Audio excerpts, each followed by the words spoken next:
Khammam, Warangal, Karimnagar parliament అభ్యర్థుల ఎంపికకు కాంగ్రెస్ కు బిగ్ టాస్క్ మారింది. ఈ స్థానాల్లో టికెట్ కోసం తీవ్రమైన పోటీ నెలకొన్నది. ఆశావాహుల నుంచి ఒత్తిడి నేపథ్యంలో అధిష్టానం తీసుకునే నిర్ణయం సస్పెన్స్ గా మారింది.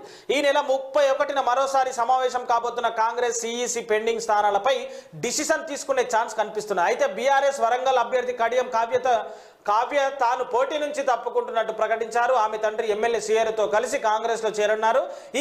ఈ క్రమంలో వరంగల్ టికెట్ కడియం శ్రీహరికి ఇచ్చే ఛాన్స్ ఉన్నది. అయితే ప్రజలారా, కాంగ్రెస్ కి సంబంధించినటువంటి విషయంలో ఈ యొక్క కాంగ్రెస్ కి సంబంధించిన మల్ల గుల్లాల విషయంలో అక్కడ జరుగుతున్నటువంటి ఈ ఇబ్బందుల తరుణంలో వరంగల్ నుంచి గనక కడియం శ్రీహరి గనక ఇక్కడ వరంగల్ నుంచి బీఆర్ఎస్ నుంచి తప్పుకురు కాబట్టి కాంగ్రెస్ పార్టీలోకి గనక పోతే కడియం శ్రీహరి చేసినటువంటి రాజకీయ వ్యూహం ఇతరులను ఎదగకుండా తొక్కినటువంటి వైనము ఒకటి.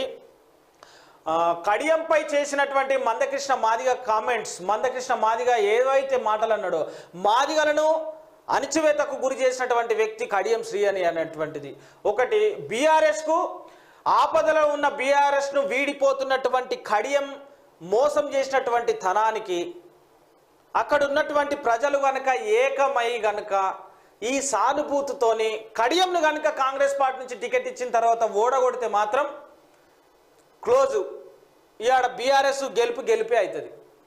రెండోది, సికింద్రాబాద్కు సంబంధించి దానం నాగేందర్కి గనక కాంగ్రెస్ పార్టీ నుంచి టికెట్ కన్ఫర్మ్ చేస్తే ఖచ్చితంగా దానం నాగేందర్ పై ఉన్నటువంటి అభియోగాలు, భూ కబ్జాలు, రౌడీజానికి సంబంధించి ఆయనకి కూడా ఓటమి పాలు కావడం ఖాయం.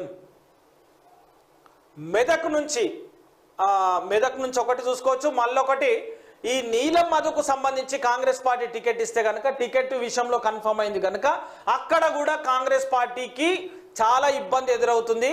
ఎందుకంటే అక్కడ ఉన్నటువంటి స్థానాలన్నీ, నియోజకవర్గ స్థానాలన్నీ కూడా బీఆర్ఎస్ పార్టీకి సంబంధించినటువంటి ఓట్ బ్యాంకింగ్ ఉన్నటువంటి ఏరియా కాబట్టి అక్కడ కూడా నీలం మధుకు ఇబ్బందే. నీలం మధుకు ఇవ్వాల్సిన చోట నీలం మధుకు ఇవ్వలేదు.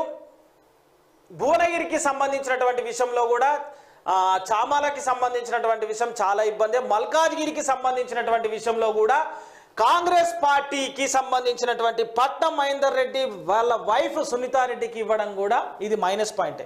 ఎందుకంటే గెలుపు గుర్రాలకు టికెట్లు ఇవ్వలేకపోతే మాత్రం పోటీ నుంచి 3వ స్థానానికి పడిపోతారు. ఎందుకంటే ఇప్పుడు మల్కాజ్గిరిలో బీఆర్ఎస్ పార్టీకి సంబంధించినటువంటి పట్టు, ఈటల రాజేందర్కి ఉన్నటువంటి పట్టు మాత్రమే కాంగ్రెస్ పార్టీకి 3వ స్థానం కనబడుతుంది.